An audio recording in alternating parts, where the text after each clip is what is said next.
pretty cool. That's like from 2007. And then they had some on the shelf, but I wanted to do Me too. it. So I just got to show them the gig Rick. So with that being said, folks, today is Tuesday, August 11th, 2020. It is now 7:04 Mountain Standard Time. Please rise for the Pledge of Allegiance.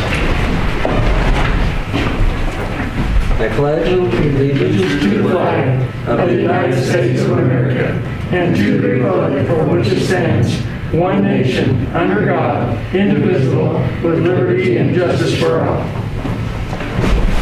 And for those folks that don't know where we're at, we're at the City Hall and we're doing the Zoning Commission. And I apologize, Mr. Stoker is at another meeting and Jackie is out of town. So the three of us do make a quorum. So with that being said, we'll jump to line B as in Bravo. Review and approve the minutes of the June 9th, 2020, June 12th, 2020, and July 7th, 2020 meetings. I move to approve the three. I second it. There's a first and a second. Any further discussion on those three meetings? I would just like to say thank you for typing those up. Do appreciate it. Call for the question. With that being said, we'll call for the question on the minutes from June 9th, June 12th, and July 7th, 2020 meetings. All those in favor say aye. Aye. All those opposed, same sign. Duly noted, all three approved. Thank you. Next, we'll jump to the presentation. And with this, Mr. Hazel Baker, I'll turn it over to you.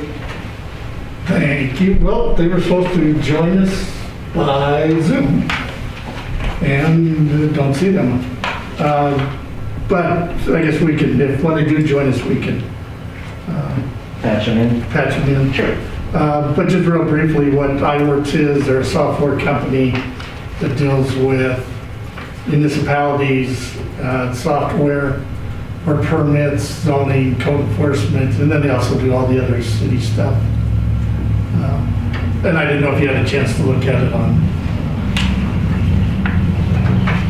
this weekend with the packaging sent out, so. And there's nothing in the package concerning that. So with that being said, obviously it's a great program. I mean, very in-depth. What are we looking at cost factor? That's, and I've expressed this concern with them. Startup fee is $4,000, and then it's $4,000 a year after that. And obviously that's just to update your software and your forms as well, yes? Yes. Any maintenance fees, those type of things. Good to know. And one of the reasons why this is on there and was that I know that the last meeting it wasn't at, is there seems to be a push for enforcement, permitting, some various things that this might fit into to make recording easier. So that's why I asked them to do the presentation. Gotcha. So with that being said, we'll jump to line D, since you're already speaking. Director of Okay. Operations report, please. At the last meeting was requested that I show the certificates that have been issued for, I guess the last couple of months, but I've given you all of them since the first of the year. And they're in their packet. And with that being said, the only one I see that really sticks out was the one for the sign 2040-004, Mr. Johnson. Because clearly it's a marquee electronic sign. Oh, yes, and that was denied, but he is taken to the Board of Adjustments. And that hearing is August 27th.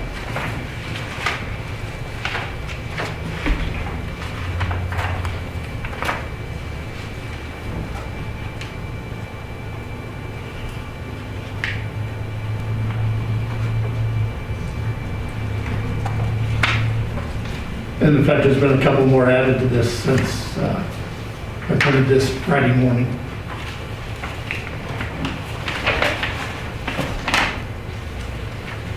No, it's good to see the private home ownership and dealing with a lot of the fences and people just simply investing into their own properties.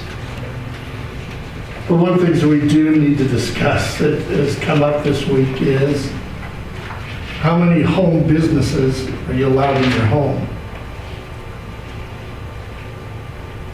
Can you have a home office that is for one business? And then can you have a home business, home office for one, home business for another? All within the same. Husband does one, wife does the other. And I couldn't find anything in it. I don't know if it matters as long as they don't go over the allotted Percentage. percentage of their lot for home office. They have to be two awful small offices or, I don't know. I don't remember ever seeing anything where it said you could only have one. Okay, that's one that came up. And then also, I know within the discussion of change of use, is that something that needs to come before the board, or is that something that I'm allowed to approve? I believe change of use was a director's thing. I'd have to look back in that little, we had that little flow chart. Yeah, because I truly think we delegated that as the responsibility of Director of Operations. So, yeah, unless, But I can see where there would be a fine line when you have African Oasis that goes from a retail gift shop to a food. AKA she's restaurant. doing a lot of fish, she's doing restaurant, also she's doing a Well, lot of food. the coffee, the bakery. teas, the bakeries. You know, when you look at the Andrus came in for an apartment that switched to a hotel.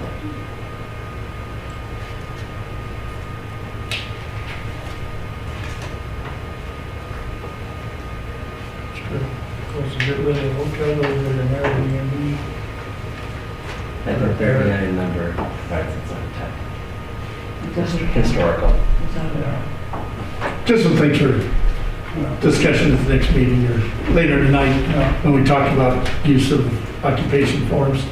Well, and I think it's interesting with the change of use, because if we're talking downtown, the central district, obviously it's pretty understandable with the parking, but when you change outside of that area, I think it really takes in a lot of pressure for the Director of Operations to look at parking Right.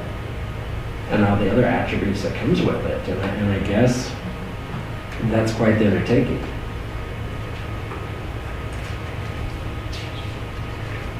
Correction, the change of use does require a change in parking in most cases. It just triggers a lot of things, so I mean, Yeah, it does. you know, I guess, I don't know where that checkoff is regarding, It's table 17-104.1. It's in 104. So, yeah, I don't know much about There's nothing in there for change of use. Remember, we kind of Yes. standard, yeah, I think that's been one that we've, so it might be a modification, you guys think. not that I recall. Yeah. I guess I just assumed the talk's been going on. And we've had a few changes of uses, haven't we? Yeah, well, example is the Ron Johnson building across, and he has got enough parking. Right. The signs being addressed, signs, Yes. And he did cut down some of the weeds. yes. And then, I guess, this ain't really his zoning question, but did he get his permit to sell out of his traveling market? No, he hasn't. That's not a zoning thing, but that is a internet or whatever, and that's a food business, a traveling food business. Yeah. Whether he owns property or not, I think it's a permit. And he may have, and I guess I may be done quick with that answer. He may have Yeah. through Stacy. He may work with Stacy through that. Yeah, that's not a zoning thing, I guess, but I just happened to think about that while he was on there.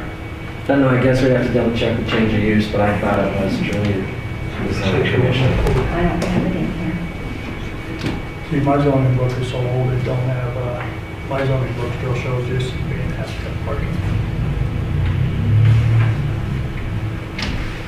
So, Nice. I'm about 5 updates behind. Okay, with that, I don't have anything else for discussion. Okay. So with that being said, public comment will be taken after discussion of items D through E by the zoning commission, followed by final discussion by the zoning commission, and final vote by the commission if necessary. Well, that's a mistake on my part. It should be D, I don't know, Okay, through J. okay. I had a hard time with the alphabet that day. Yeah. School's not in session. It was A, B, C, D. So with that, before us, we have application for zoning compliance certificates for review. Application number 2020-040, Staley Edition at 607 South Railroad, Mr. Mitch Staley. I move to approve.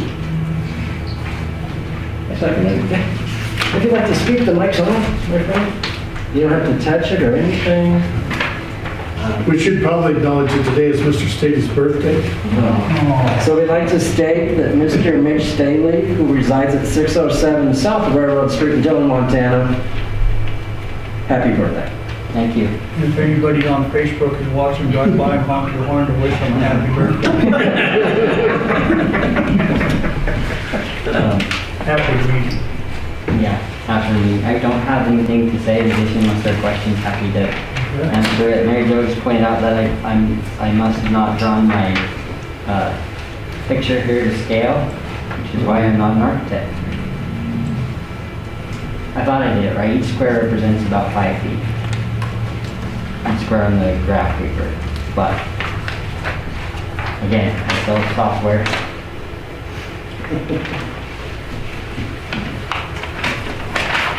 Any questions for Mr. Staley?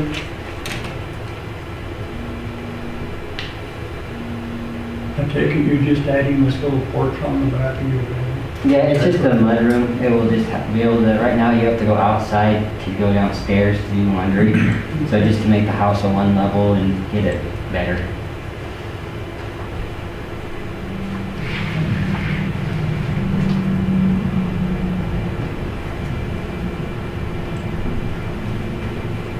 Thank you, Mitch. Thank you.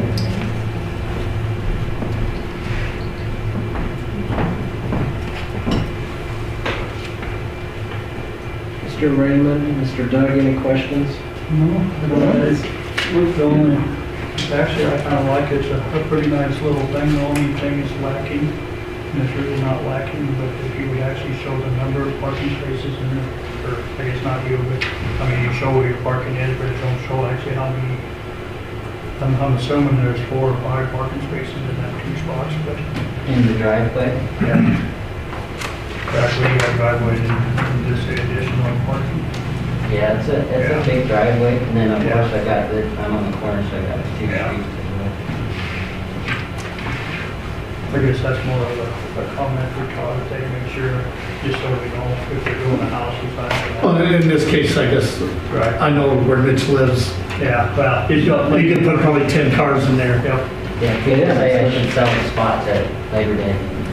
And being birthday boy, you know, he's waiting for them all to come at 8 o'clock. Probably all they're waiting for him. So with that being said, we will open certificate 2020-040 to the public at this time.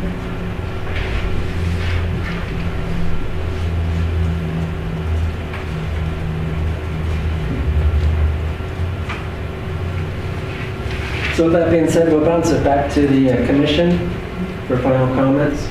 We'll just call for the question. That being said, all those in favor of approving application number 2020-040, Staley Edition at 607 South Railroad, say aye. Aye. All those opposed, same sign. Duly noted. Thanks, Mitch. Thanks for doing addition and contributing to our tax base. Yeah. It's exciting. Happy birthday. Thank you. I'll give you this file. Thanks. With that being said, we'll move to application number 2020-041, the McGinley addition at 620 North Montana Street. With this, Mike McGinley, Beaverhead Meats, is looking at adding a refrigeration room on the side of their building.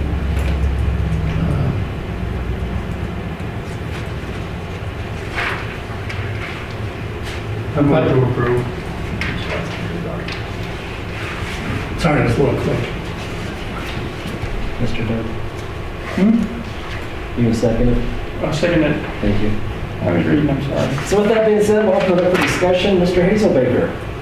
As we previously said, Mr. McGinley, Beaverhead Meats, looking at putting in a walk-in cooler on the side of his business.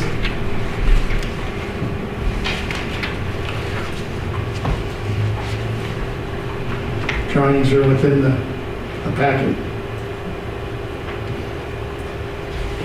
Now, is this going on the front side between him and the radio station or on the back side?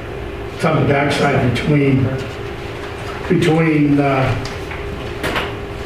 building and the condominiums. Yeah. Okay.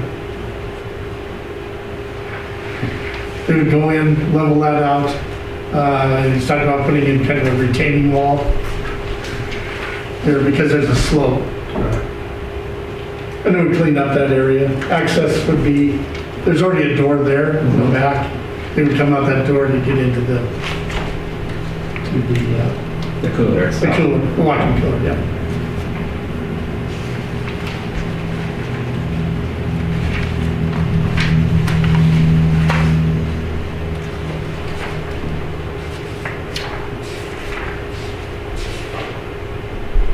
And again, my only comment, and knowing the place, I know there's plenty of parking up there, but again, there's no reference to parking.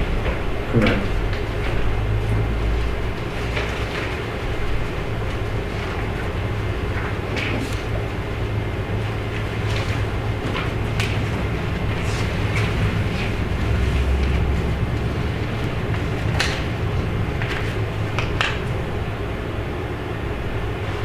And the only other clarification on this, Mr. Hazelmaker, is truly he's a tenant, yes? He owns the building. He recently purchased it. Okay. That's what I thought, I just wanted for the record. I'm sorry. Yeah, no, it shows Rick Smith. Correct. Yeah, he's now the owner of that property. And Mr. Smith rents from him. Yep. So with that being said, we will open application number 2020-041 with Mr. Mike McGinley making his presentation. Step forward, my friend, the mic's on. It's all you. Your Tell us what you're doing. timing couldn't have been any better. I'm sorry I'm late. No, you're fine. Seriously, you're looking at mine right You're now? up, Mike. Yeah. Okay. Thank you, sir. Mike McGinley, owner, president of Beaverhead Meats. This is an expansion project that originated from some of this COVID things. I think everybody's understood that meat processing business has been overwhelmed. Anyway, the governor put out a grant request for meat markets to be able to expand production, get it going on that. And this is one thing we need is if we can get more cooler space going. We've made a commitment that we definitely need to hire another full-time meat cutter, which is, we're talking just right at the $20 an hour range to do it, and college kids go on it and get this project going. Nice. The grant was approved last week. We've got a contractor, this Jared Payne, across the street here, that said that he has marked it on there, and he'll have it done by the time hunting season comes around. That's another big time we really need some. Nice. Thanks for your consideration. If there's any questions. I don't think so. Thanks, Mr. McGinley. We appreciate it, and we also appreciate the employee that helps our tax base as well. So Yeah. thank you. With that being said, we'll open up application number 2020-041, the McGinley addition at 620 North Montana, to the public.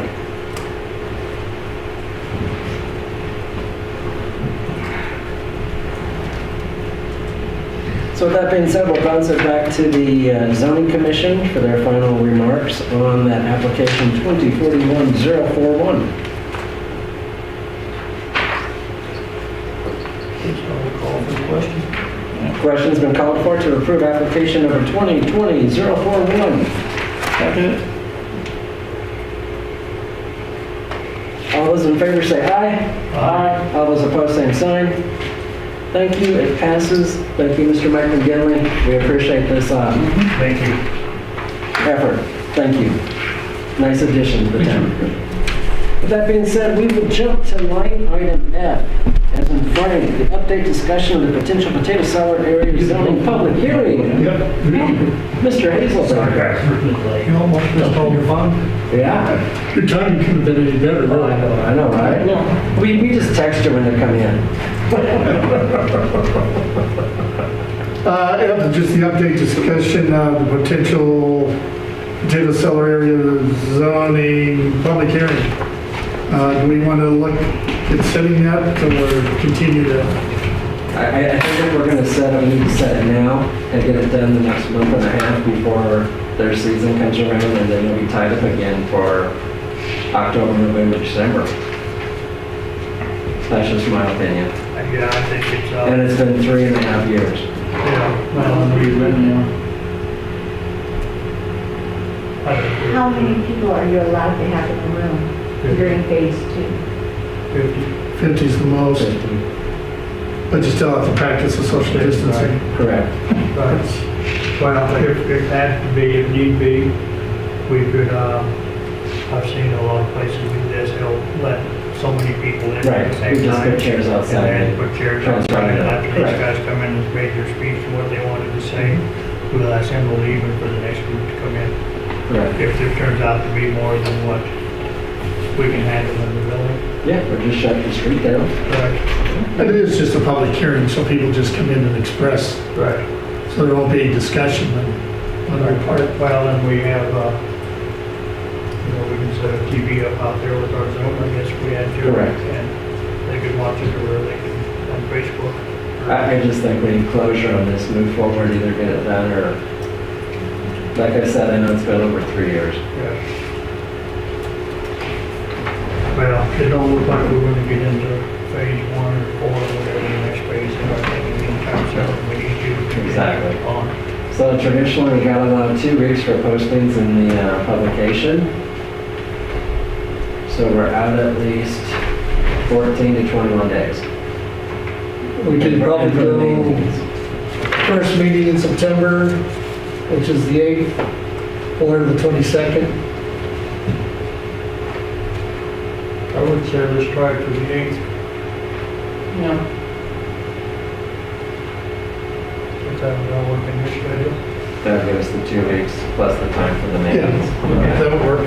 Yeah, and we should have, I guess we'll have to maybe update the list, or at least you know all the properties that we're going to go to. Yeah, we would have to do that. I don't think it was changed since then.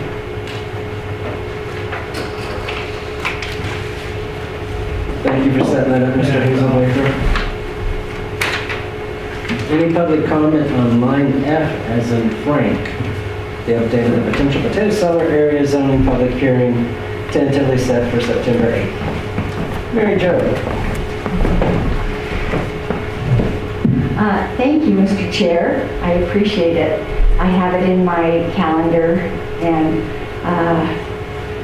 my neighborhood is very interested in this subject, and we are meeting on Thursday night, so this is, and they are meeting because they're doing their own, Due diligence. their own research Right. into what would be allowed and what would not be allowed into this new zoning, this new category. But I strongly disagree that it is a good idea to put chairs outside and a monitor or something like that. That's just, it's not the same. I think if we expect to have more than the 12 people that are allowed in this room or 15 people that are allowed in this room, then we should go ahead and get a larger venue. People need to be engaged at the same level as everyone else. There cannot be a difference in engagement. And putting people out on the sidewalk is not the You same. could make it a Zoom only meeting. Everybody could just Zoom in. That works for people. I don't think that's good governance. I think that's a You're good not tool, having but I don't think, I mean, particularly a public hearing. Right, because it's so hard when you have at least 30 people all trying to speak at the same time and for clarification for the minutes. And I think challenging city council is great, but I think when we exceed 20 or more, and this is truly a compassionate thing for the owners as well as the neighbors, I think we want everyone to have their fair shot. So I mean, I know in the past we've used the college. Yeah. I don't know where they are with public meetings. Yeah, I don't in know. all honesty. I don't know where we are across the street at the Frontier Event Center. Or at the Depot Theater, or, Depot Theaters, we just had museum, and we're at the same thing. By the time you position, you don't really get that much in there. I know across the way they have capacity of 450. I just don't know if they entertain that and how much they charge. I can visit with Mr. Johnson to see They what, wouldn't let them have the rodeo people. They didn't have nowhere close to Florida. They wouldn't allow them inside. If they have church inside. Church inside. I think. I don't know if they want to give approval for that. No, I you know, just, why don't we, could you entertain the thought of possibly having it at the J.C. Park, at the pavilion? no, it's outside. What I guess I should have been so quick. My concern there is it's outside. You have traffic, you have the outside noise. Then they keep people from being recorded what they say. That's my only concern there. and then to get a PA system. I don't Yeah, think it's not that it has PA a system. We don't have. Rick, PA City's system. got a PA system And recording wise, it would be, that actually works fairly decent. I have an amp. Well, the city's got one, we actually used it at that auction sale, and it actually, it's kind of surprising how well it is. But it's only one mic, I believe. and what do we do if it rains? Right, well, yeah, well, outside is. Then I have to postpone it and then redo it all over again. What about the high school gym or auditorium? I'm sure it might be a possibility, but But they're in I have to session. look into whether Well, I know the high school tonight's having their, They're big All decisions. sports. Yes. they're having it at the football field. It was gonna be in the auditorium, they moved it to the football field. That's why I was thinking, I mean, I thought of that and thought, well, why don't we have it at J.C. Park? That's not a bad idea, I guess I apologize for being so quick. You know, on Sunday mornings, it's not hard to hear the different churches, the different pastors that have spoken. But again, though, we have to record it, people have to be heard. The car goes by honking their horn. Well, we might have to put it off for another year. Let me research and see what I can find. What was the date? Well, renting It'll be the Guild 8th. Hall. Of September? Yes, What's that? What about renting the Guild Hall down here? I think, I don't know if we're gonna find anybody building in Dillon big enough. Realistically, if, you know, like Mary Jo said, we have to maintain the social distance, 50 people times 36 square feet, that's a pretty big building.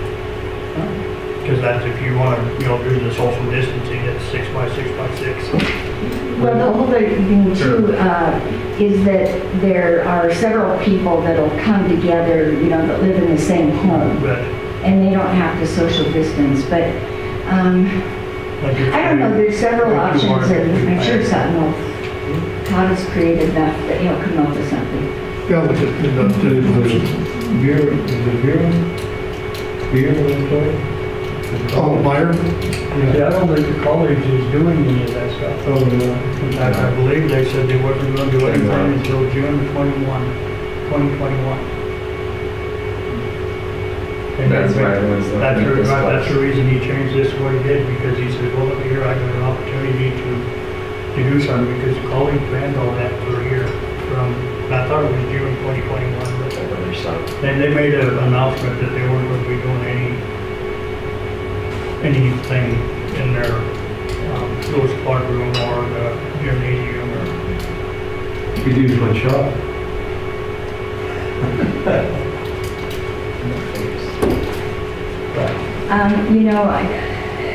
We're having our little neighborhood meeting at my house on Thursday night, and And are you this is guys all practicing social distance? we are, That and would be your everybody house, brings is that their own right? chairs, and I only serve things that are wrapped up in packages, and people have to open their own.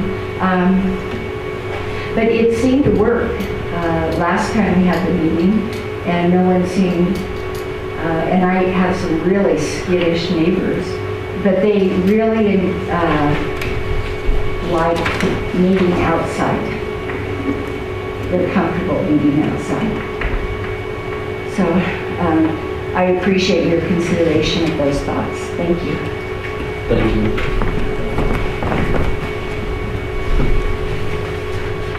So I guess this isn't going down to subject to venue. Just before we set a date, we need to Yes. come up with a venue. Correct. or something. Tentatively the 8th. But I'm assuming you want one big enough to hold 50 people? More than 50 people? Not that I would be doing. I would In my say, neighborhood is, I think there was 18 at the last meeting. yeah, it's about between 20, 30 max. By the time you convert everyone else, I would say around 30, 35. And if you did it at J.C. Park, that would be like the first 2 rows on a Sunday morning. Whereas oftentimes there's people clear to Reader Street. Yes. So I guess, yeah, truly this one's going to be subject to venue. Unfortunately. COVID takes another one. Plus, can we use the gym upstairs? Can we rent that from upstairs? ADA. Okay. Sorry. Maybe outside next No, door. no elevator. Yeah. There's no elevator. Yeah, well, I understand, I understand. I never thought of that, I'm just saying, and it's up there, I know it's up there, but we can't get people up there. I guess we can block and tackle. I'm pretty sure that doesn't fit in a reasonable. I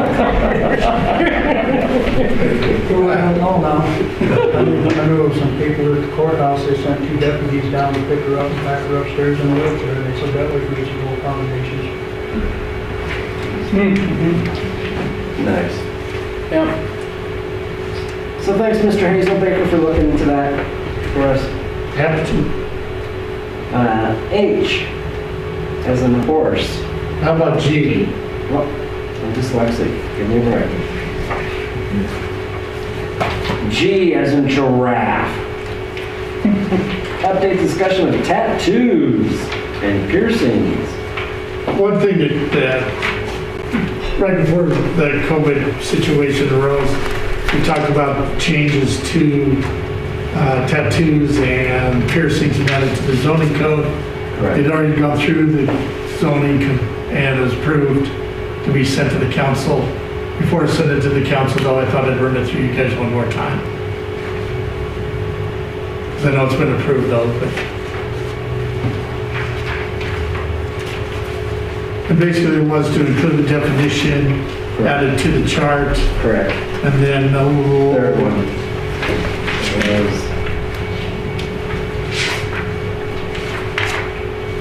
And it was, and then, what was not allowed. What was- yeah, Yes. yeah, in 1760-130-1, they would not be allowed in residential areas. And it was not put it in there, well, that it wouldn't be a conditional use or whatever either. Right. I guess we discussed that somewhere. Yeah, the next page. Should you say, since you define body piercing, should that sentence say body piercing to the 160-130? Should be tattoo and body piercing? Just for consistency? See, they have tattoo establishment under T's, and they have body piercing under I know, but this just says tattoo and piercing. Correct. Body piercing Right. is not allowed. That's what's not allowed This is in residential areas. in residential. Right, it's just consistency. Yeah. Yeah, no, that's fine. So, So with that being said, we'll open up discussion to the commission on tattoos and piercings with the 3 changes that were duly noted. And then we'll just amend the one to include body piercing.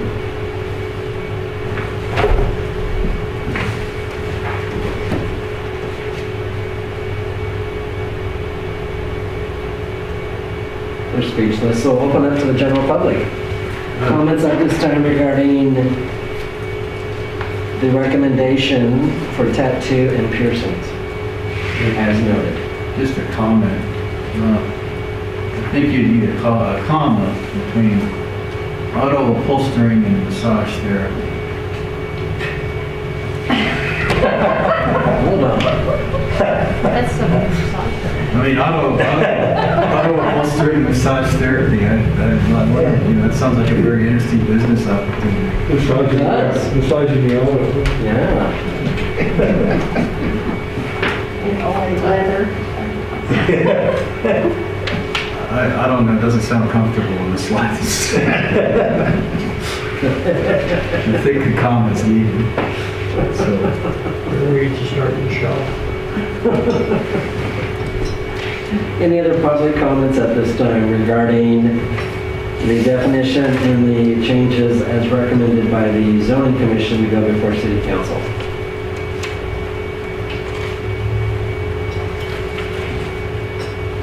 So with that being said, I'll throw it back at the commission for their recommendation. I think we should move it forward to the city council and get something accomplished. this As year. amended. As amended. Is there a second?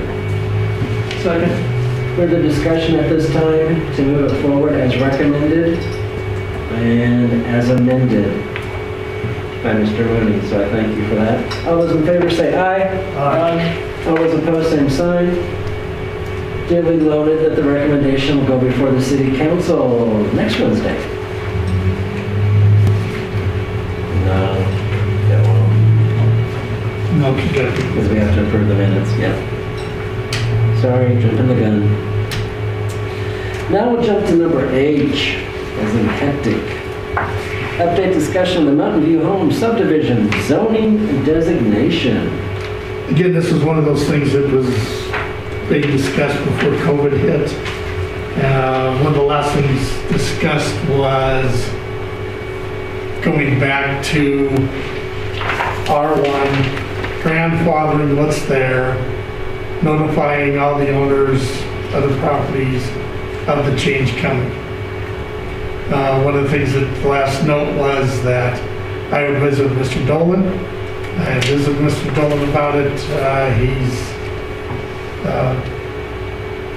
We talked about getting together and putting that letter together to explain to the people that you are currently a single family, you would have to stay that way.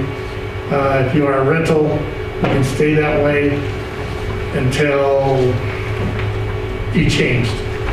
If you went back to a single family residence, you would stay that forever again. But as long as you stayed in rental, you can continue to be a rental And business as well. and business as well.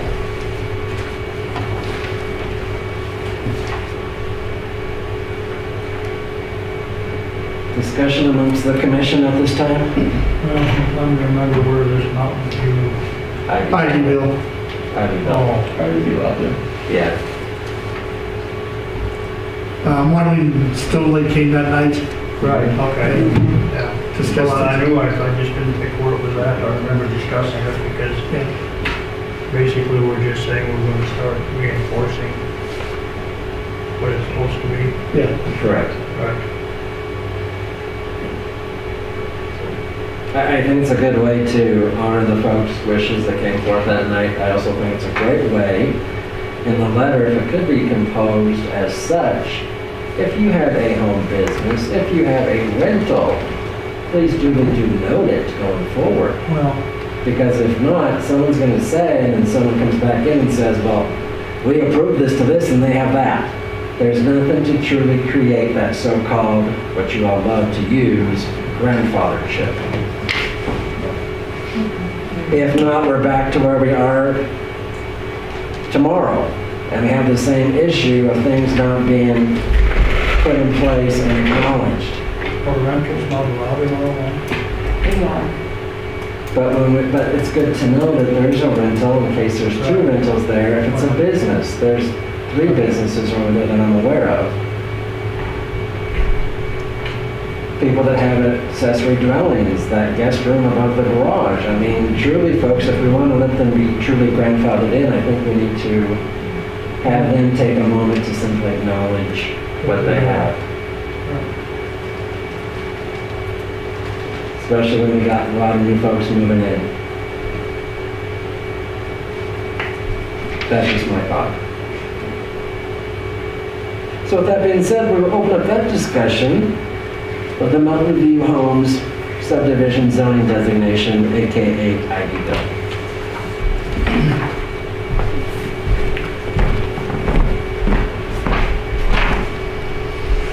Yeah, Ed Mooney, I'll just add a couple of things that I think are correct. One is that when that discussion was going on, the point was made that the covenants actually restrict that area also to a single family in the day. But it jogged my memory a little bit too, this discussion about rentals. The zoning actually throughout, now remember we made that consistent at one point, that the term that's used throughout zoning is household. Correct.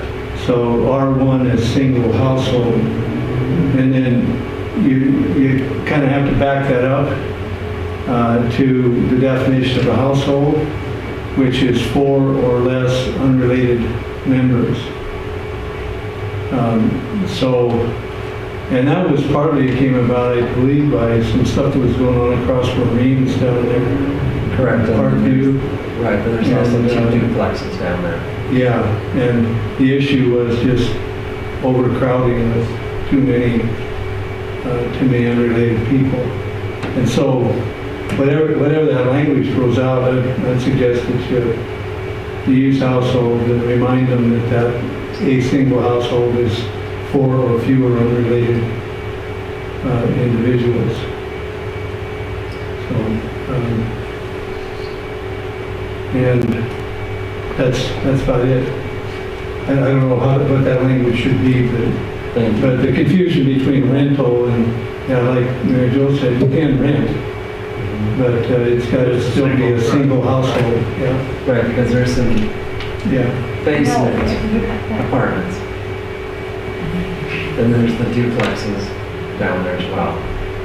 Yeah, Well, I don't know, see, their covenants might say they can't rent, but the city don't enforce covenants, that's a homeowner's. and I don't know what the covenants say about renting. If they have covenants, they have to have a homeowners association, and them guys have to enforce their own covenants, I think. In Yeah. theory, that's true, but the whole reason you have covenants is because you don't have zoning. Right, Right, well, And some of the older covenants, I don't know what Abbeville is, but it's come up through calling the Cornell deal. Those covenants are actually deed restrictions, and they run with the title. They don't require a homeowners association. Okay, But somebody has to sue somebody. right. Yeah. But that's them, not the city, is what I'm saying. But I Unless know they violate public policy. Yeah, no, they have, no metal siding on any of the buildings out there. There's a couple of metal sided garages out there, and I know that was one of their covenants. is that right? But I don't know. But I think that weighed into your decision. That was my only point about single family was the fact that the covenants had specified that too. If I remember the discussion, you guys were considering that as part of the, should it go from R1 to R2 or stay R1? Right, right. Well, the reason we were discussing it was because there's so many blatant violations out there. Right. The blatant violation was put in, most of them was put in by the developer. Developer, yes. The ones that did the 2 duplexes. Right. Yeah. The early ones. Anyway, that's more than I know. Yeah, that's a good debate because, yeah, I always like covenants in zoning, especially when you look at West Ridge. Well, if you own all the lots and you violate the covenant, you have to sue yourself anyway. Right? I guess you'd win, huh? Miss Mary Jo.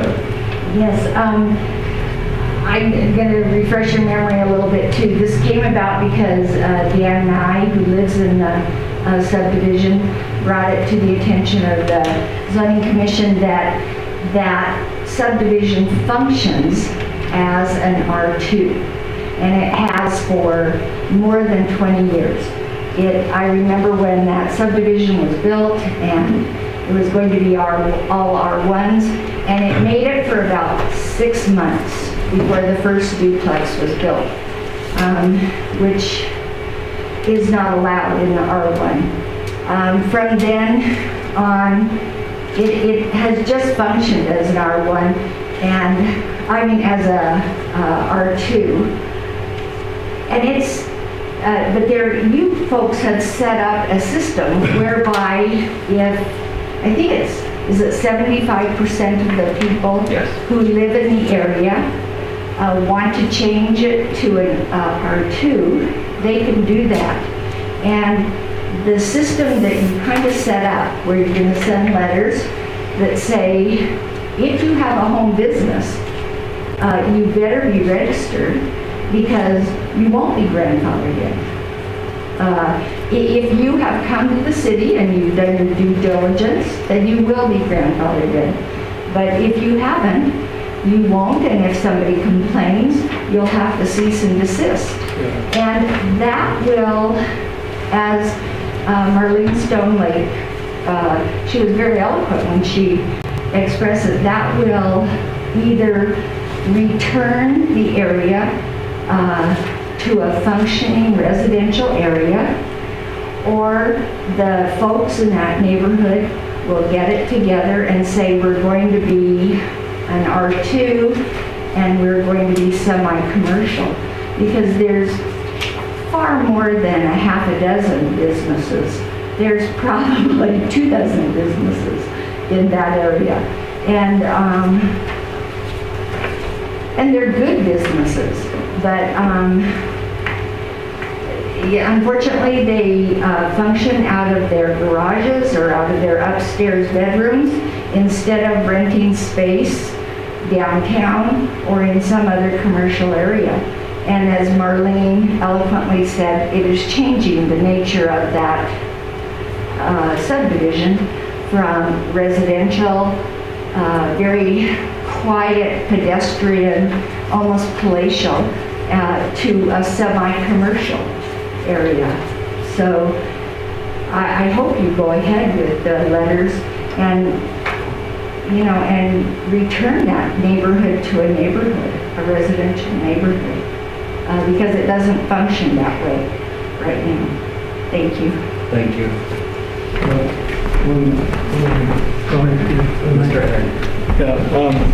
Yeah, I don't know. Maybe Mary Jo misunderstood what I said.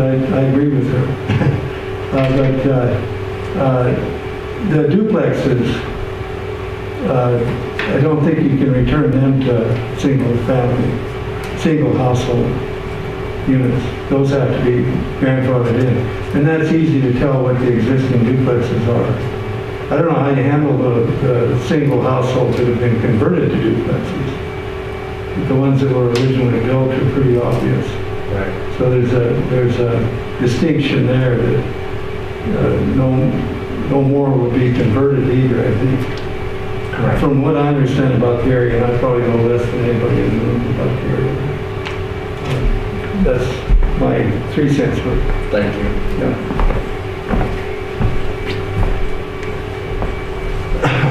So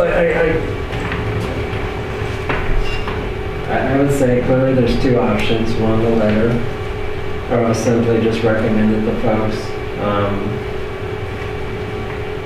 Ms. Stoneley, Mr. Nye, that if they truly want to change, 75% of the community needs to change. I hate to see us send a letter out and people think that we're truly dictating and we're being big brother.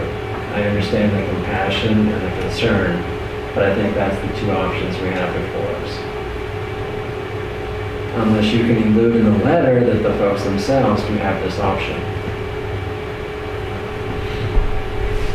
So how long can we actually go back and tell people that's been there for years that they were in violation when they done it? Can we go back that far? Or how far can we go back for, and let's just not talk about Ivyville, let's talk about the whole town. Give I know, them 60 days of amnesty. Well, again, how far can you go back and enforce a home business that's been in business in violation for 20 years? Well, and when did it start violating? And that's the whole problem with this, is I mean, we have to have somebody to say when something, in other words, when did the triggering event occur? That's kind of important.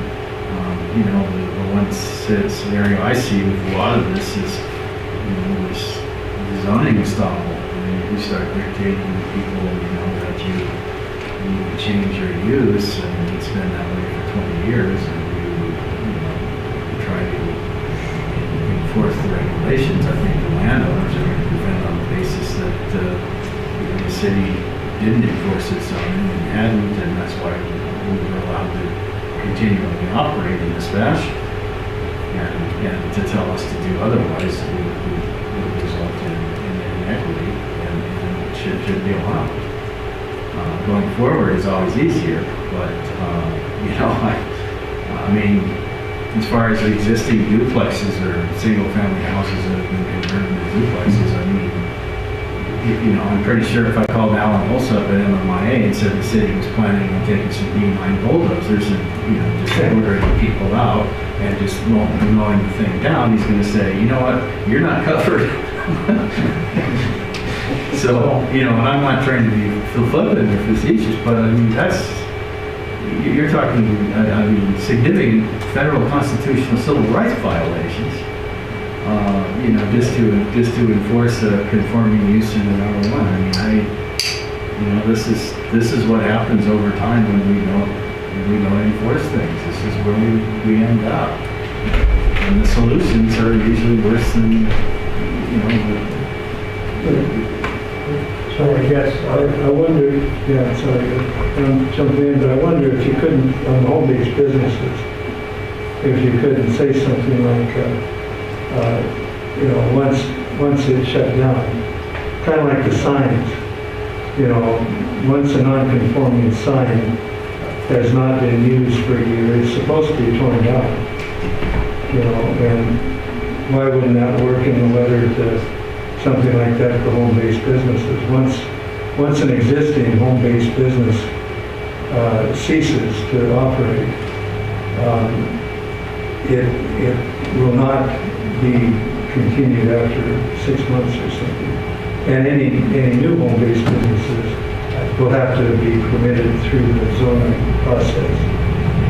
I guess the reason I asked that question then, we need to put in that letter that if you have a home-based business, you need to have it registered before this date, or else we will consider, if we find out about it after this date, we'll consider it a new business and take appropriate action to whatever it is, or can you do that? You see what I'm saying? If we don't even know, we don't know any home businesses out there, period. So I guess I understand both sides of this coin, and I'm going to keep it spinning. Perhaps it's best to simply educate the folks. You're currently zoned R1. This is what is permitted. If you feel that you want to change, please contact the zoning commission and change. I don't want to be big brother of the government come in and threaten them, but at the same time, I think that some of the folks do know exactly what's allowed and not allowed. But maybe if we simply just do an information letter You know, at this time you're zone R1. Do you realize in R1 you're allowed this, this, and this? If you ought to, there's other zones. And also at this time, please note if you have a home business, take advantage of the advertisement and we'll put it on the website. That way it's a win-win. Yeah, I'm going to disclose I have a home business. Guess what? The city has on their website a directory that's free. And that way it gets them talking, not us coming in as the city and saying, we're going to switch you to an R2.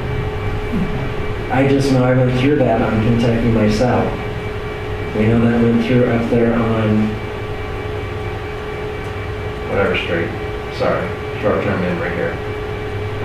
Up by the College Exxon. But I think education has to come first before we actually step in. I applaud Stone Lake, I applaud Nye. But I think in our position, it's best to simply send out an informational letter noting this is what your zone, this is what's permitted. And then take it from there.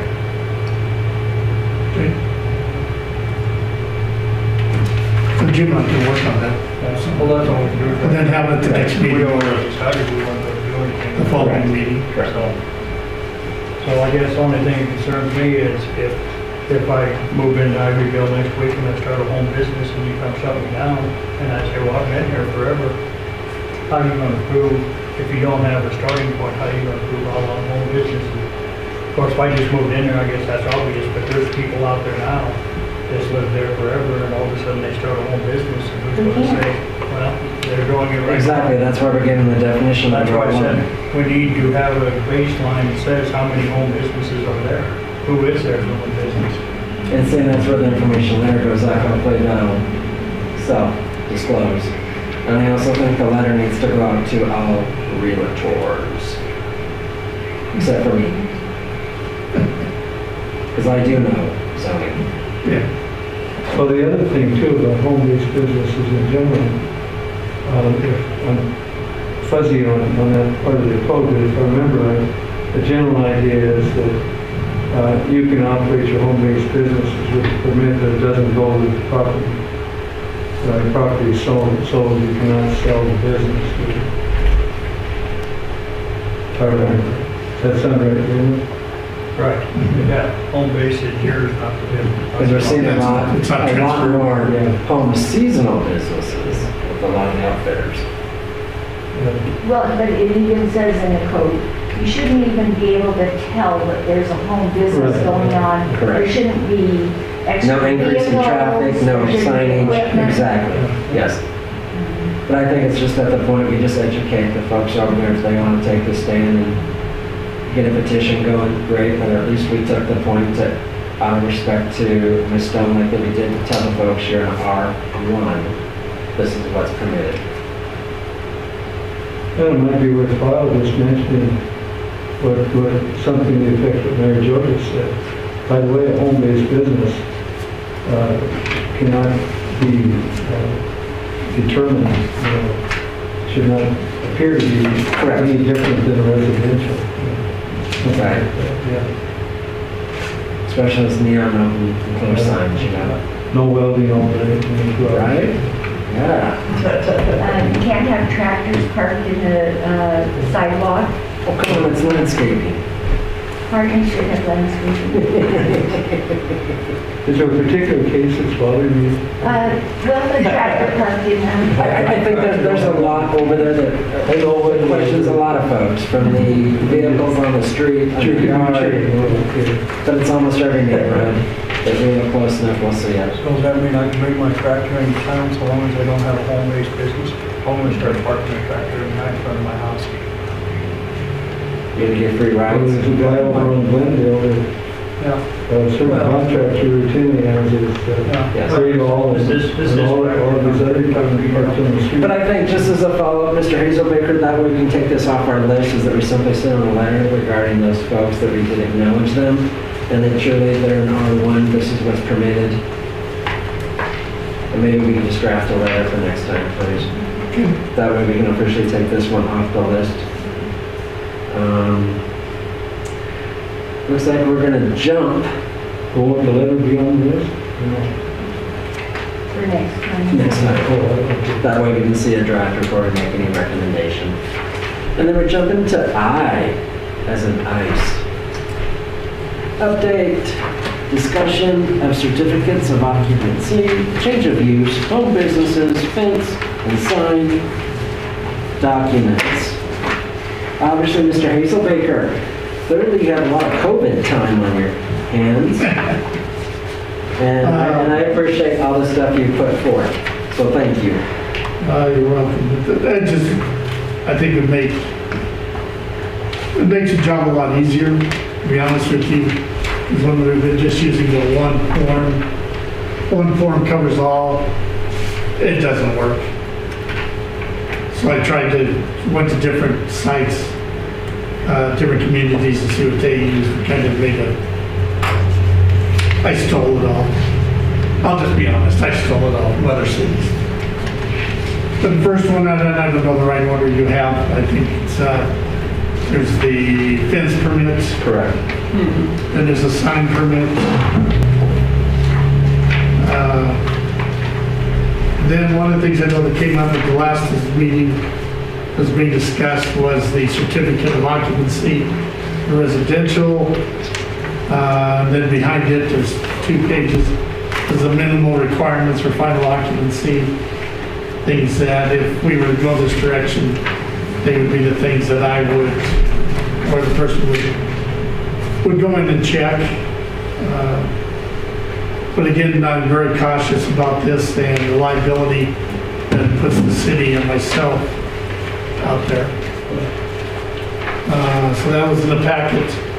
And then the next one after that was certificate of occupancy. Basically, this one deals with home businesses or change of use.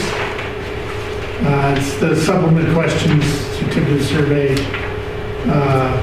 What is it, 5 pages, 7 pages long? But this would be one like if, an example, Patagonia turned into a restaurant. I would give this to the owner, or the proposed owner, and they would go through, fill it out, and then they would let me know basically what's going in there. And again, these are just drafts, it's not. So that was in there, and then the alleged zoning violation document, which I handed out first of the year, not even later than that. One thing that's interesting, which I did not know was Billings is a self-reporting community. Well, I'm not sure self-complaints right away, but the violations come from the community. They don't go around looking for violations. The violations come from the written complaints from the citizens. And then the very last 2 pages are home-based businesses. Actually, the last 3 pages would be the form that if you had a home-based business, that's what you would fill out.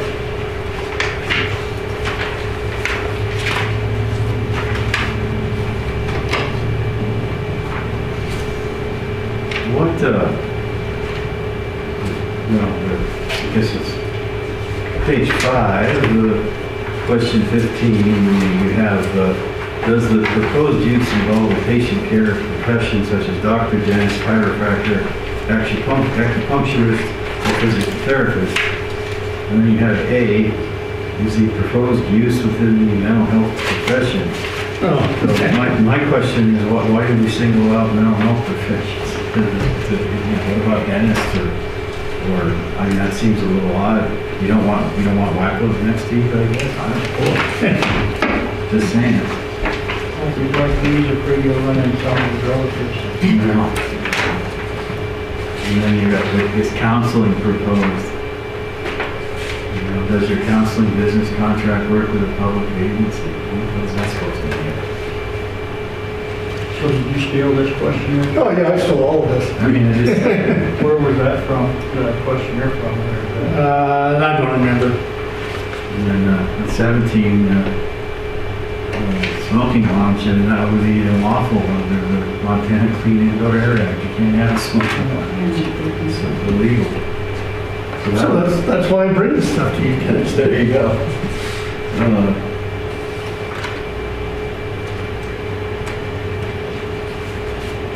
And again, this is just up for discussion. But then one of the things within the minutes it said that I was supposed to bring examples. Well, I could bring 5 different examples, and so I thought, well, I'll just throw something out. No, it's good. It's just, there's some things it's, Yeah. Well, I think all of these in here, especially the ones you got in there for administrative, I think that would make it easier on you if they do fill all these out, because it'd make it easier on you to know whether or not that's something you should approve, or if you have any questions, you can bring it to us and we can look at you and say, well, you figure it out.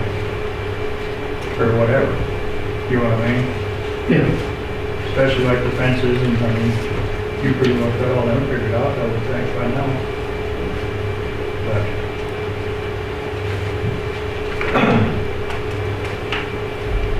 Other comments?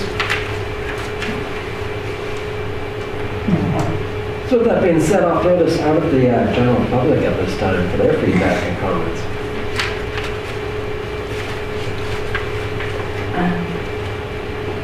Open discussion. Yay, nay, paper plane. Hi. Mr. Chair, I think especially the home-based business section, there are, within Chapter 17 of Dillon Municipal Code, there are several businesses that are excluded from being home-based businesses. And so right away that will clear some of this stuff in here up. But one of the problems is the word accessory. And it is used in these documents that Todd has put forward, and it is used in Chapter 17, only it's used with 2 different definitions. And one of them is an accessory use, and the other one is an accessory building. And it just confuses the heck out of people. And I think that if it is put in very big, bold letters, that a home-based business is located within the primary residence. It does not take up more than whatever 15% of the square footage. None of your neighbors should be able to tell that you have a home-based business going on. I mean, just some very clear parameters. It would help those neighbors. I mean, I have a friend who runs a business in Ivyville, and he's building a large shop where he can store all of his vehicles that he uses in his business. And it's clearly a shop, and it's clearly for his business.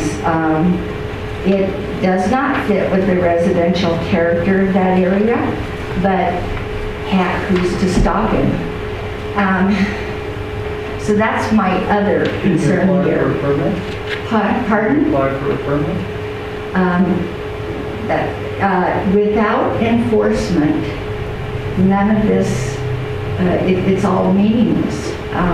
But he didn't apply for a permit, which he should. I agree with you. What is your friend's name? It doesn't take a lot to drive around over there and Exactly. I figure live in the area, I haven't seen it. No, we were just talking about the complaints. Most complaints are generated by the public. Yeah. Here we have a council person. Public. Yeah, and it's the kind of the same, you drive past it every single day, a person who's lived in a camper out in the side yard for probably, 4 years, which is clearly a zoning enforcement issue. And it's on a main drag in that particular subdivision. So the whole point here is that we have to use language that's clear and precise, and that number two, we have to be willing to enforce them. Because then we have a situation like when Mrs. Stonelake came in. When I bought the house, I was told this was a residential area. Now it's become semi-commercial. Why is that happening? You people are not enforcing the regulations, and so, you know, for most people, homeownership is their greatest asset, and they take great pride in it, and it is what gives a town character and flavor. And if we don't care about our neighborhoods, we're not, pretty soon, we won't have a town to care about. So, thank you. Thank you. No, I totally agree. Mr. Ed. Yeah, Ed Mooney, of course. That's good, I like that. Russ might be too young. Really? As he sticks his head out through the horse stall. Strictly black and white, yes. All right. Well, I gotta give Todd credit. I'm really impressed with the effort here. There are a couple of general comments that I make. I think it's really valuable on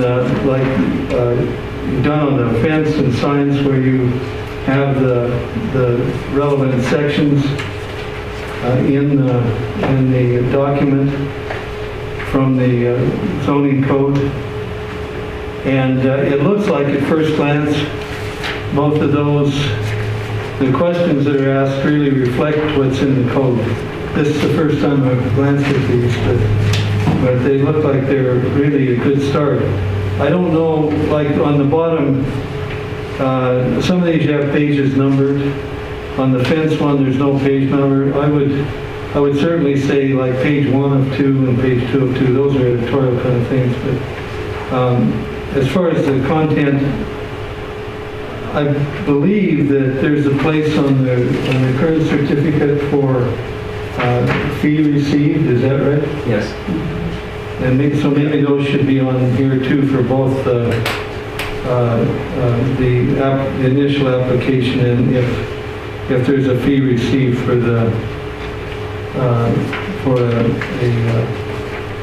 variance application. I guess the appeal to BOA, maybe that should say variance, but yeah, so some acknowledgement for the record that the fee was paid, I guess, is probably a useful thing on there. The certificate of occupancy, and I appreciate the fact that you're just kind of throwing stuff against the wall here and generating some ideas, but this has come up before, and the certificate of occupancy usually is something you get with the building code, right? Yes. And so some other language like certificate of compliance or zoning appropriate stuff, whatever.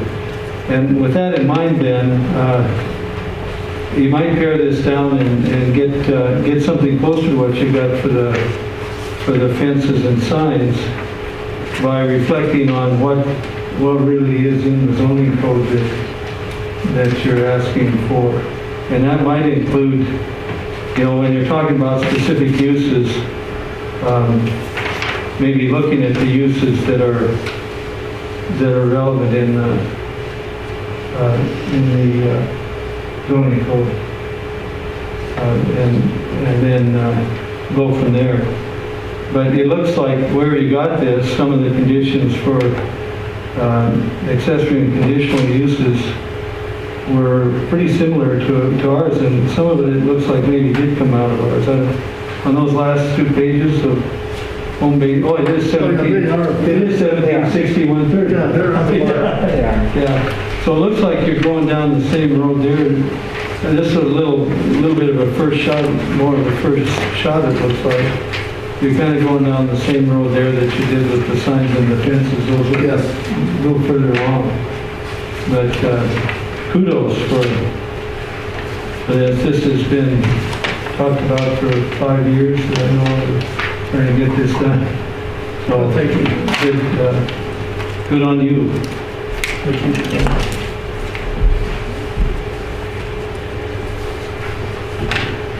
Thanks, Ed.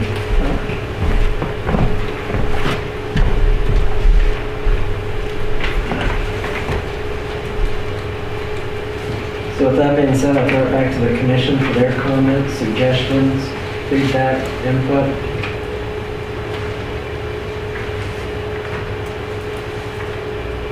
I know dealing with the state of Montana right now, an occupancy certificate that is outside of our element.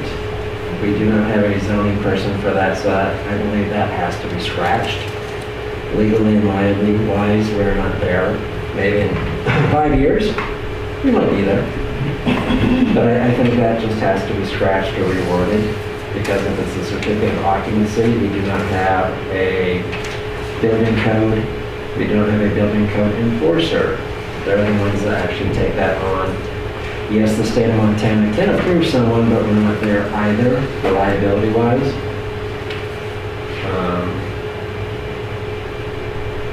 I think it's good intentions. It just shows me that we truly do need a building code enforcer.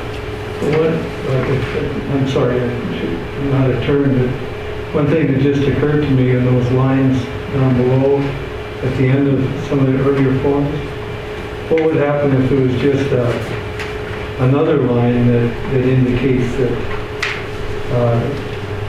if that's what you were intended to do, that this says that verified, construction verified or something, close it out, close out the process. I strongly recommend someone that's been in the business 25 years and deals with certificate of occupancies, and I have a great email from the state of a liability factor. Well, it wouldn't be a certificate of occupancy. That's what I'm saying, you have to rechange it, because you cannot go there Yeah, that's legally what and I'm saying. liability-wise. It would be a certificate. We don't have enough insurance. It would be acknowledgement of compliance with the zoning, right? That's what you want to do, not verify the construction and all that stuff. And then secondly, do you have a code enforcer to actually follow up on this? Yeah. Director of Operations is swamped. Sorry, it won't happen. Unless you're going to volunteer. Don't disagree. For what it's worth. I think it's a great undertaking, but truly until we get a building code enforcer in place. Or a zoning enforcement. Yeah, not a It doesn't have to building, be we don't need building that. code. But I'm just saying, folks, legally and liability-wise, with the email that I have, it's good intentions, but until we get some type of enforcer. Well, you have to have somebody go around and verify that they did what they said. Right. That's just like looking at the clock going, The setbacks. 2 years ago time, a year ago Setbacks are time, what they have we were supposed to started do. work? Have we finished work on any of these fences, any of these additions? So we can't even do that. I'm just saying, I think that part's great. I love the fences. To me, that really breaks it down pretty simple, that people are telling you what type of fence.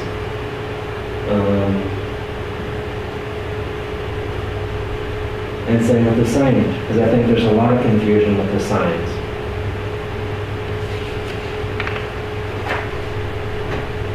Especially when you cross into the electronic and that arena. But I think it's a great start. I like the first part of it. I just don't like the latter part. I do like the very end. I like the zoning violation part. Because truly we are community self-reports. That's why we have the citizens report form. The citizens come forward. I think when this first hit, the first meeting, I think there was a lot of shock factor. And people were like, what? We're going to tattletale. No, folks. We simply just want the better enrichment of our community. It's frustrating when I am here and there's Bubba, AKA alias name, not to discriminate, doing what they want. And we sat here as a commission, and that's been our biggest challenge. Folks that come forth and fill out the paperwork, we grill. And then the other neighbors just a free-for-all. So I do like that alleged zoning violation form.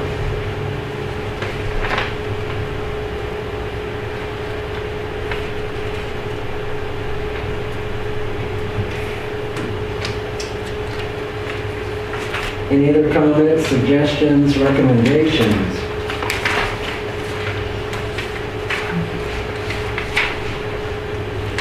It's just more paperwork that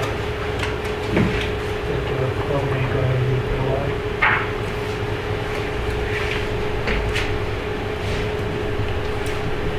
Just my thought. It does break it down much simpler, though. I do have to agree. Well, like I said, Because sometimes when you look at this and you say section, such and such, and people look at you like, excuse me? It's like, I'm just gonna do it. But at least this is a nice breakdown. well, in the administrative stuff, like I said, will help Todd. If they fill all that out, he'll have a better idea on It's a great way to create What- paper what you're trail and doing. create communication. The problem is getting them to come in and fill it out. You know, again, I'm still bothered by the fact that Mary Jo has a friend and she knows he's breaking the rules and she won't say nothing. I won't say Mary Jo, I will say almost all of us in this room know somebody or someone, I'll be honest. Everybody. Exactly, so you don't get the credit on this one. I'm Sorry. making a point to tell everybody I know if they're doing something wrong, I tell them to go see Todd. Even my brother-in-law wanted to do something, I said, well, you do it, you go visit Todd. I don't, if I see a violation, I come tell Todd. You're self-reporting. Right? Friends, foe or not. Bring I it on had to to tell, I had to tell my I own, I did. had to tell my own wife she could not put a sign up on her fence. I said, no, you can't do it. I did inform these people that they need to get their permits. I informed another neighbor that she needed to get her permits. It's right here on Helena Street. It's just in plain view of everybody. She even called the police, or another neighbor called the police because it's such a dangerous situation. Today, yeah, I mean, you know, people have called the city, they have called the police, they have done what they should do, and when there is no will to enforce, then nothing is done. So with that being said, Commission, do you have any recommendation on any of these forms that were done so nicely? I just don't want it to be chucked. Adopt, recommend to adopt, recommend to evaluate. I think they're good forms, especially the fencing forms and stuff like that. I am nervous about the certificate of occupancy. No, that's fine. I think that's Just because, because- I understand the intention, Right. but I think, It's throwing it out there to see what, exactly. Y'all nibble about it. and I understand the certificate of occupancy versus the certificate of compliance. Right. Yes. They're two different creatures. and See, and you're calling a certificate of occupant when you're filling things out for the occupational business, home occupation business, That's another form. right, no, but they're still calling a certificate of occupancy. We need to change all of that to, Yeah, home occupation questionnaire or change of use, change Application. or whatever, right? So at this time, I'm going to make an assignment to the zoning commission to simply take the sign permit application, the fence permit application, and take time to read it and correlate with the document, see if there's anything that needs to be amended or updated, or if you simply want to see on the back page of that fence, that nice graph, so people are actually doing the diagram. Shirley, we've had the input of one, two of two.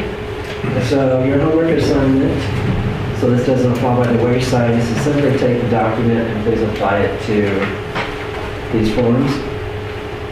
I truly think they're worthy and we should give them serious consideration. I just think right now we're just quickly scanning them.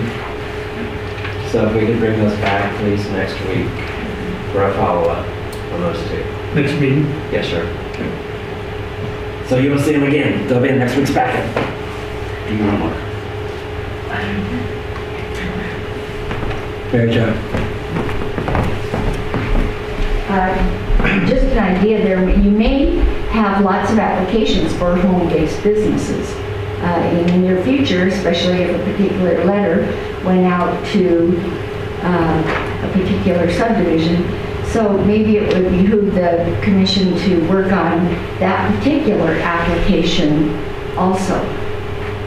Because that might be something that you, Yes. and that is, it's a change of use that has to come before the entire commission. Exactly. All change of use. Thank Good you. catch. Thank you. Well, that, go back to an earlier discussion, it was never determined where change of use comes before.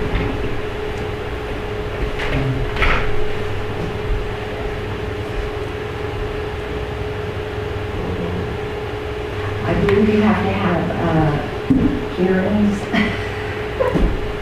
Right. Well, it depends on I what just- kind of change of use you're doing. I mean, if it's basic change of use, the building Right. across the street, Yeah.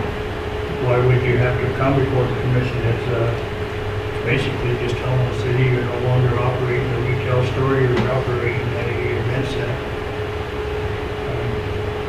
And if I'm gonna open up a business downtown and I'm doing a change of use, and I have to go through a public hearing process, why am I gonna wanna come downtown, I don't know why you downtown? have to, with the exception of, well, I don't know why you'd have to. I mean, if it's a business today, unless you're in let's say a good example would be the building down the end of the street. If you wanted to have a change of use in there, then maybe it would require more than just yours because it would. Oh, yeah, It would be a we're in the zoning, grandfathering in change of use. That's a different thing. If it's an uptown business, if African Oasis wants to change to a restaurant, they should just get a change of use permit, but that should be come in and tell you when you look at it, yep, it's allowed, go on about your business. I mean, really, there'd be no reason for the zoning board to approve a business in a business district. Before Mary Jo speaks, but you gotta look at Sweetwater Coffee. That triggered parking, change of use. Right.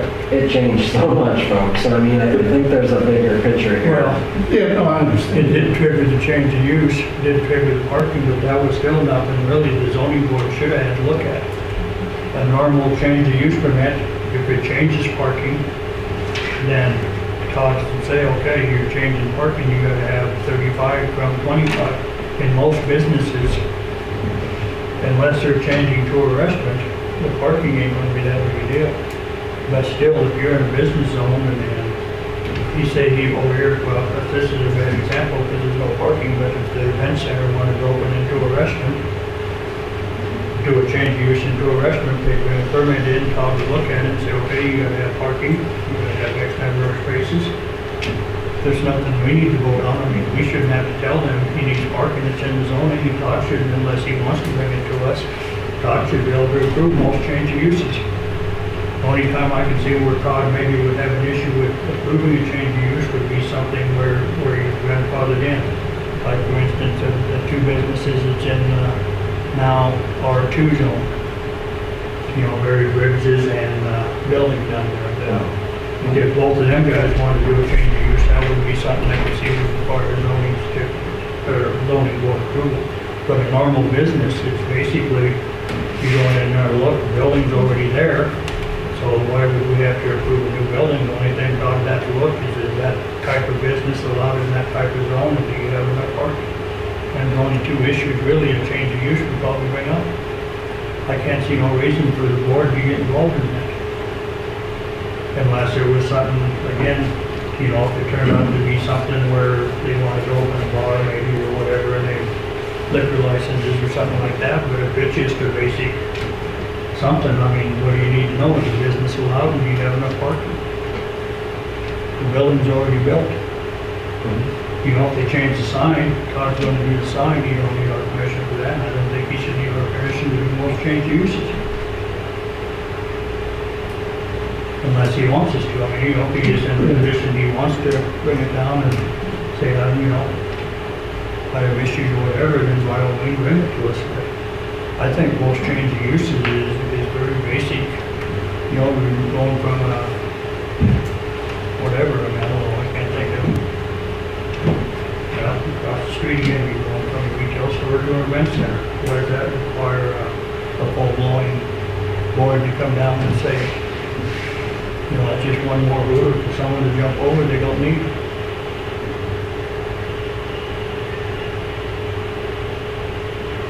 Mary Jo.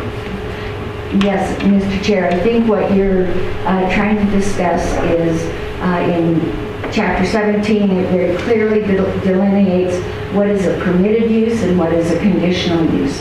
And I think what you're trying to say is that the Director of Operations should be able to approve all permitted uses, change of use, and that are permitted within a zoning category. But those that are conditional uses need to come before the commission because they involve an extra layer of review, and oftentimes that involves the direct neighbors. The other part of that is there's a checkoff little guideline that is in, I mean, it's 1.104.12, which talks about, and I may have the wrong numbers, so I hope you correct me. It talks about what areas the Director of Operations should be allowed to take care of, and those things that he should not be taken care of. And change of use is not one of those that's listed, so that may be something that the commission might want to look at especially for permitted uses. But I think that's where knowledge of Chapter 17 and where those things are located within Chapter 17 are very important. Thank you. Thank you. Well worded. I was going to allude to that surely that checkoff list was a design that these are the items that the Director of Operations can do if this not on the side of his, it defaults to the zoning commission. And that was envisioned with the previous administration. So it wasn't directed at the current position. And then I think if we want to revamp that, again, that's one of those things throughout this whole doc that has to be changed. But I think right now we're almost stuck by default. This is what the current Director of Operations can do as approved. Everything else unfortunately defaults to the zoning commission. Sorry, until we reword that or rephrase it. I thought we did that. I thought we should look at and put the Director of Operations in charge of changing the use permits. I don't have it. I know we discussed it. Yeah. No. Something else got lost. Okay, see, I thought it was done, but maybe we could look into that. Yeah, but really good debate and discussion. Where are you at? Are you still on I, or Oh, yeah. did you go back? We're on I. Did you go back to public comment on I? Uh-huh. Okay. We're right there now, just for you. Yeah, because we've already done moved to that. Yes. Yeah, the section is 17-104-020. And the table, I don't think there's anything in there. That would be one way to approach it. I don't see anything in there. It's titled Authority and Enforcement. I don't see anything in there that says that the default case is either the operations guy or the commission. But there is review and approve authority, and the administrative official is listed for approve on receive applications, determine completeness, and then review residential development, non-residential development, a couple of categories, and then approve accessory structures, fences, signs. Planned unit is review, and then commission reviews and council approves. And then design review, which is kind of a weird thing, I've never figured out what that is, but review and official and commission approve, and then of course the variances in zoning map amendments are a little different, but maybe Mary Jo's onto something, that if you wanted to put another line in there, or maybe two lines, one for normal permitted use changes, and one for conditional use changes, and reverse the approved on those, or something along those lines. Or just put a default case in. If it's not listed here, then it does something else. But and I was thinking along those same lines. I put it down for the general public comment, but it might be worth it, if you're going to tie a few of these things up in a bow, to send the council more than one of them. You had another, the change in the tattoos and stuff. Maybe if you think there's something actionable fairly quickly, you could send those to council at the same time, like you've done in the past.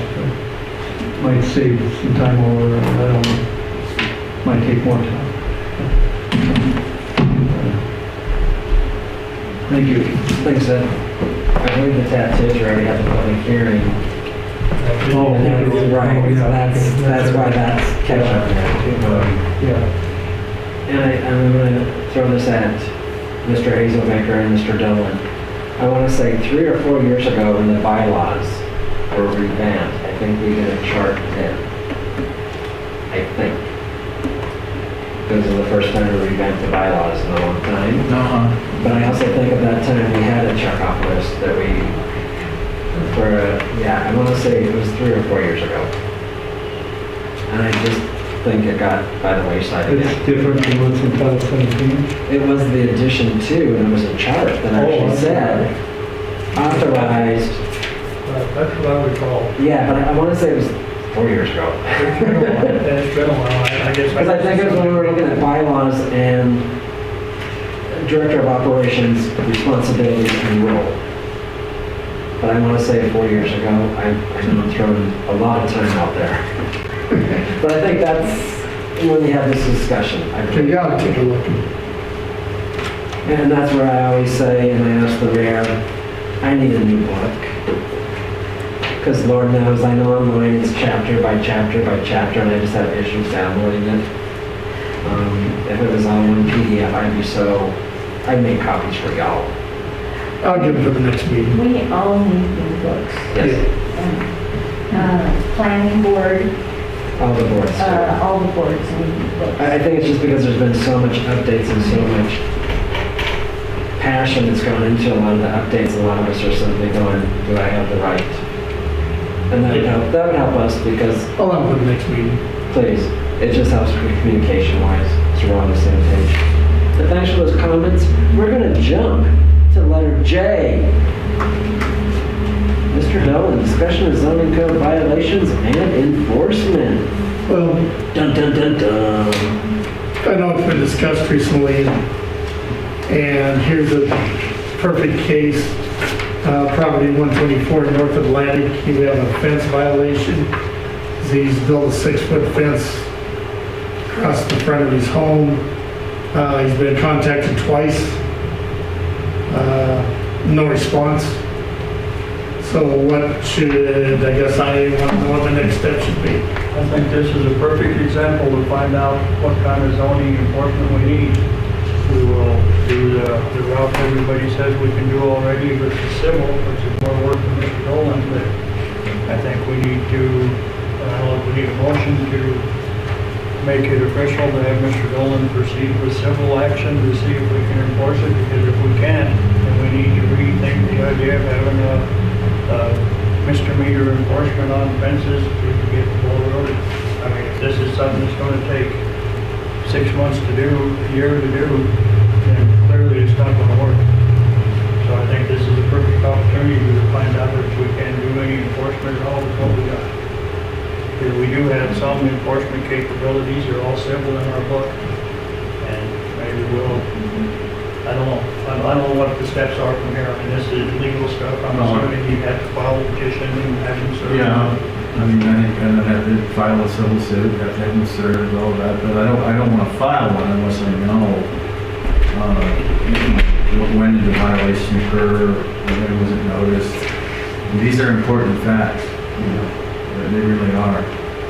Was a certified letter sent? Did they acknowledge receipt? They just never responded. I mean, these are things that I think are kind of important to know, because it would depend on how I would plead the case. Say, you know, gee, Judge, this person did this. We believe they didn't have permission to do it, and when we confronted them, they basically told us nothing. And we need to get a handle on this. I guess those are important facts that need to be included in the plea. So I guess, Mr. Hazelbaker, was it simply a courtesy phone call, a mailing, certified, registered? No, I think it was 2 regular mail letters. So just common courtesy? It was common courtesy. The last letter made reference to, please contact me. I told him that he would be on the agenda for tonight's meeting if he did not contact me prior to the last Friday to discuss the situation, give him that opportunity. So truly there was no acknowledgement of said letter being ever received?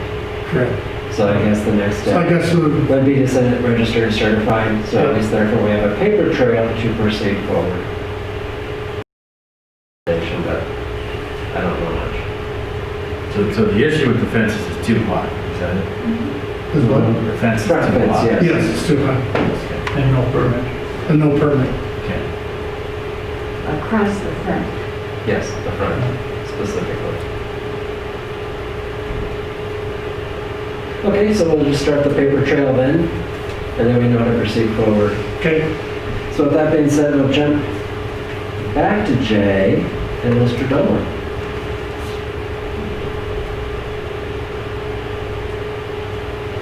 I guess specifically, Mr. Schwann, what would we want to discuss?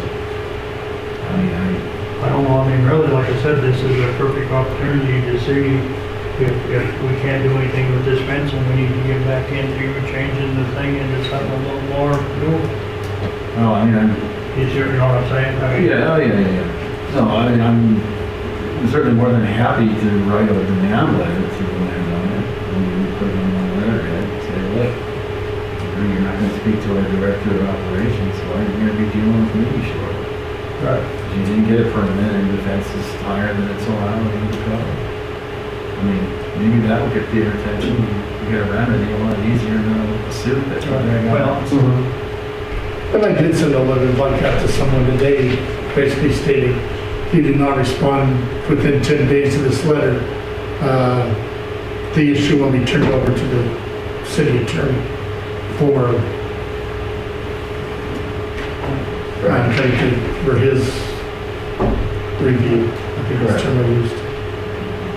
So with that being said, we'll open up J as in jump to the general public at this time.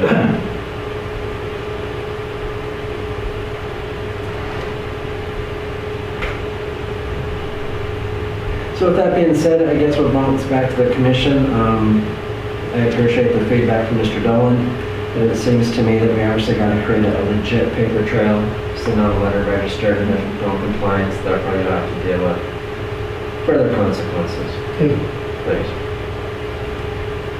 And I guess going forward, maybe it might be the best interest of all communication because of COVID and the postal service, that I guess most second notices go out, sit, register, certified for acknowledgement. I guess one, it really makes people realize that the city is serious. Yeah. And two, I know it costs money, but at least three, it generates that paper trail officially. It makes his job easier. I mean, truly, I go to the post office, it comes out, and Well, I'm hoping if we go after this guy, maybe he'll make papers, we go pay attention and say, you know, maybe we need to pay a little more attention to the rules. I don't know. no, thank you for doing that.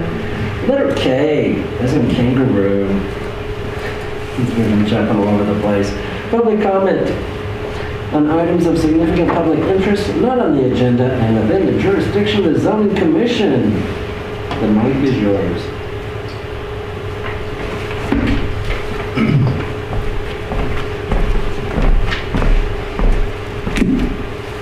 Yeah, Ed Mooney, just a couple of quick questions. Let's see, in the Director of Operations report, I think I heard that the list of permits was in the packet last year. This year. This year. How did I miss it? It's 2 pages. It's real tiny. What's that? It's real tiny. It's It's right after the minutes, Ed. Oh, okay. At 85. I missed it by jumping Page to of the one line. the certificates. Yes, sir. Right after the minutes. Yeah, okay. And then there's the only one that was denied, but it was sent. That's being dealt with on August 27th. I got it, yeah. Yeah. Okay, I just missed it on the back of the page there. And then, let's see, on the home-based business applications, I think that one example where you were talking about that they had his and hers businesses, wouldn't they need 2 permits? Yes. Yes. But the multiple permits can't come up to more. Yeah, can't go over more, yeah. Correct. The allocated, yeah. Okay, and then, I've got a question for Tom. Anyone else with public comment? So with that being said, I will wrap this up, and I will say, I just want to thank the people coming forth tonight. It's nice that we can generate and converse, because we don't always agree. It's great to hear ideas. So I appreciate the public being here, as well as the commission, as well as the administration. And obviously, we missed out on Zoom, so we go with those folks next time and hopefully find out what they have to offer. We'll follow up with your homework assignment, because that'll be back in the packet, all 3 of those things. And I appreciate Mr. Dillon for his insight on some things, as well as Mr. Hazelbaker. And of course, Jeremy, it's always so nice to see you, buddy. Thanks for coming. So with that being said, I'll entertain a motion to adjourn. I move to adjourn. All those in favor say aye. Aye. Thank you. Thanks, everybody. Next meeting, Mr. Hazelbaker, is